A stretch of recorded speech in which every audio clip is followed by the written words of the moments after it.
네, 이번 시간은 전산회계 1급 93회 특별시험을 한번 풀어보죠.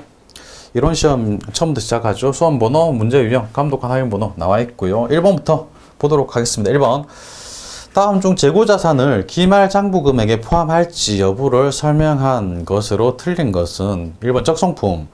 기말 현재 판매되지 않는 적송품은 수탁자의 재고자산에 포함한다.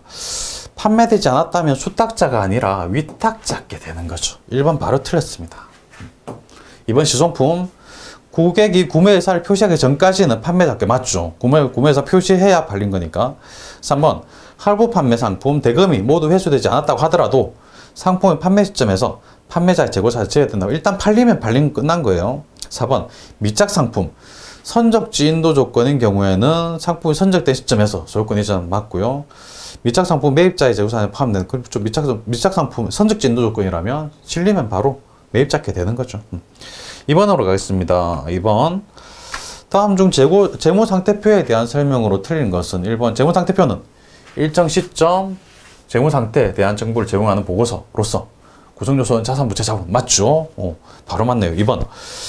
자산에 내재된 미래의 경제적 효익이란 직접 또는 간접적으로 기업 실체의 미래 현금 흐름의 창출에 기여할 수 있는 잠재력, 미래에 어떤 효익이 있을 거다. 이게 자산 맞습니다. 3번. 기업 실체의 자산은 미래에 발생할 것으로 예상되는 거래나 사건만으로도 취득이 가능하다. 자산은 미래에 발생할 예상되는 거래나 사건, 미래 예상된다. 이 우발 자산에 관한 거는 재무상태표에 표시할 수 없습니다. 3번 틀렸습니다. 4번 자본은 기업 실체의 자산 총액에서 부채 총액을 차감한 잔액 맞습니다. 자산 빼기 부채 또는 순자산으로서 기업 실체의 자산에 대한 소유주의 자녀 청구권 맞죠. 자녀 청구권이라는 말 맞죠. 넘어갑니다. 3번입니다. 다음 설명은 재무제표의 기본 과정 중 무엇에 대한 설명인가? 기업을 소유주와는 독립적으로 존재하는 회계 단위로 간주하고 이 회계 단위 관점에서 그 경제활동에 대한 재무 정보를 측정 보고하는 것을 말한다. 소유주와는 독립되어 있다. 독립된 실체라는 거죠. 기업 실체입니다. 2번이죠. 4번으로 넘어가겠습니다. 4번. 다음 중 무형자산에 해당하지 않는 것은 업권, 권자 들어가죠. 개발비 무형자산, 소프트웨어도 무형자산, 임차 보증금이 아니죠. 4번입니다. 바로 보여야 됩니다. 이런 거는. 5번으로 가겠습니다. 다음 중 자본의 분류와 해당 계정 과목의 연결이 잘못된 것은 1번 자본금, 보통주 자본금도 자본금 일종 맞습니다. 2번 자본잉여 주식발행 초과금 대표적인 자본잉여금이죠. 감자 차익은 자본조정이 아니라 자본잉여금입니다. 뭔가 이익 본 것 같다. 자본잉여금이죠. 3번 틀렸네요. 4번 기타 포괄소액 누계 재표잉여금 맞습니다.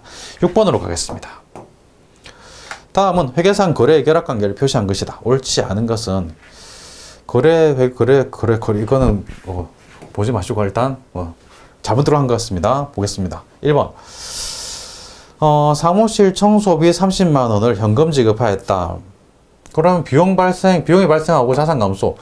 사무실 청소비 일단 일종의 비용이겠죠. 비용 차변의 비용이고 대변의 현금 지급 자산 감소. 비용 발생 자산 감소 맞네요.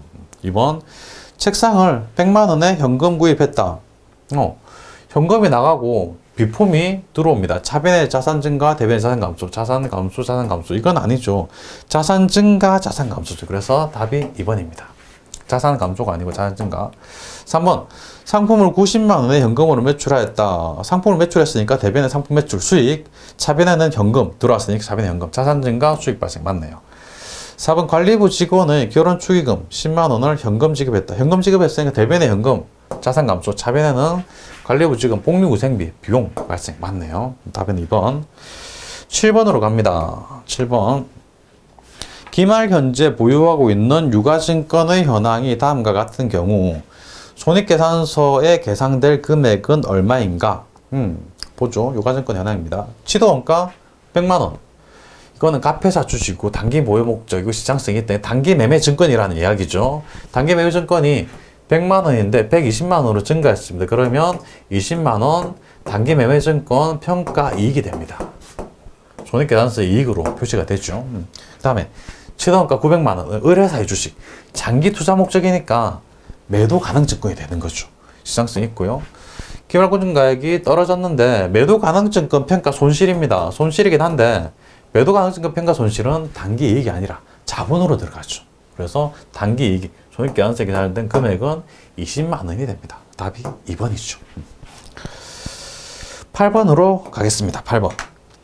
다음 중 재무상태표상 비유동부채로 분류되는 것은 딱 보면 보이시죠? 장기자가 들어가 있으니까 답이 바로 4번. 9번 봅니다.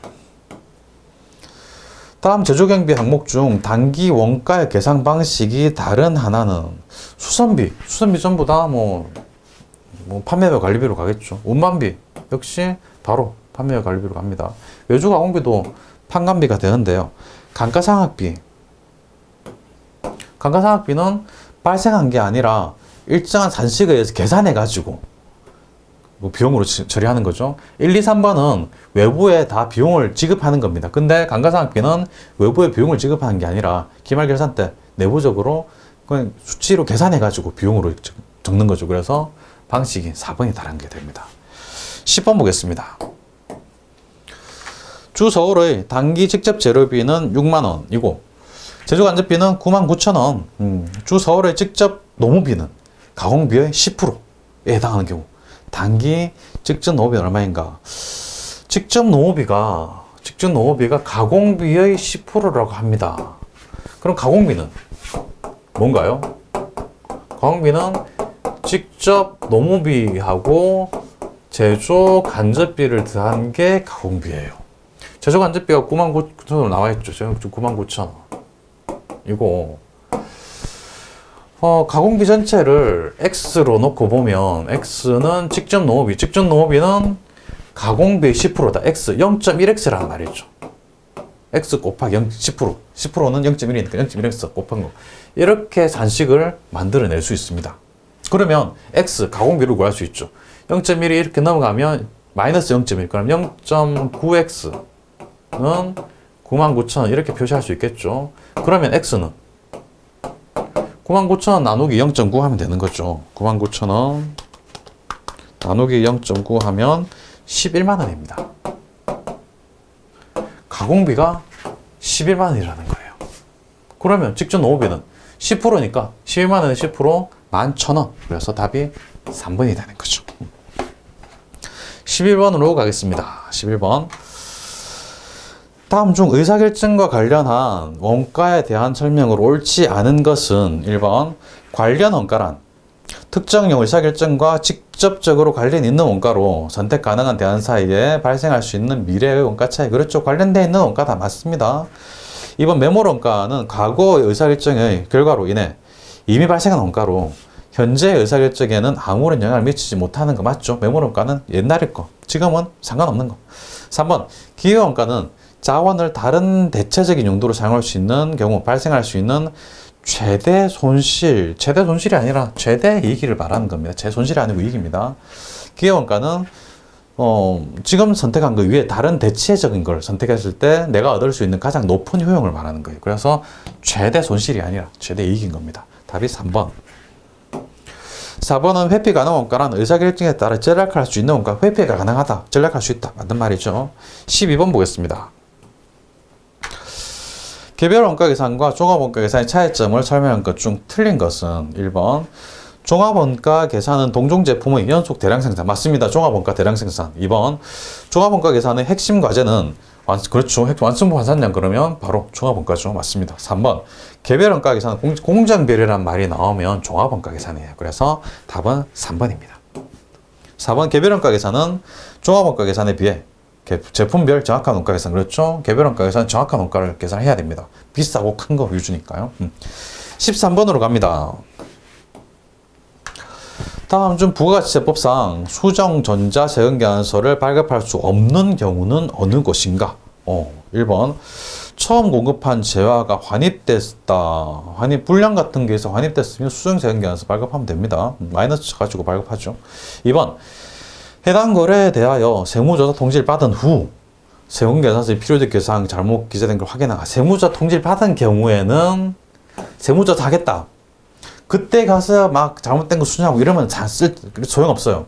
세무조사 나오겠다라는 통지를 받고 나면 아무것도 할 수 없습니다. 뭐 수정세금계산서 이런 거 발급할 수가 없어요. 그래서 답이 2번입니다.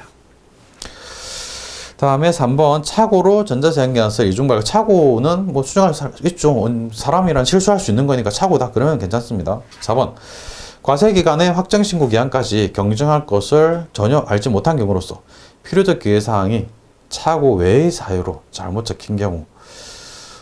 이럴 경우에는 뭐 경정할 것 전혀 알지 못한 경우에는 이런 게 뭐 나왔다 그러면 또 수정할 수 있죠. 어쨌든 수정할 수 있습니다. 오케이. 답이 그래서 2번입니다. 넘어가겠습니다. 14번 보겠습니다. 부가가치세법상 다음의 매입세액 중 매출세액에서 공제되는 매입세액은, 보시면 공제되는 거, 접대비는 매입세 불공제 대상이고, 그 다음에 토지도 매입세 공제가 안 되죠. 면세도 매입세 공제가 안 됩니다. 과제사업용 화물차고 사업에 사용하는 것이고, 화물차, 수용차도 아니고 화물차. 그러면 이거는 공제가 되는 거죠. 오케이. 4번. 15번 보겠습니다. 다음 중 부가세법상 면세되는 지와 용역은 면세되는 거, 광고는 과세입니다. 잡지책이나 신문 자체는 면세인데 그 안에 있는 광고는 과세죠. 2번 인허가 받은 교육용역, 무도학원, 자동차학원 제외하고 인허가를 받으면 면세입니다. 인허가를 받지 않으면 과세죠. 그런데 무도학원과 자동차학원은 인허가를 받든 안 받든 무조건 과세. 3번 일반적인 의약품 판매, 의약품을 그대로 판매하면 면세죠. 아닌가요? 죄송합니다. 과세죠. 그냥 판매하면 과세, 조제 용역은 면세인 거죠. 잘 구분하시기 바라고요. 4번 항공기, 비행기는 과세죠. 그래서 광고 과세, 일반의약 그대로 판매는 과세, 항공기 과세, 인허가 받은 교육용역, 인허가를 받으면 면세죠. 이거 빼고. 그래서 답이 2번입니다. 까지 하고 실무시험 들어가겠습니다.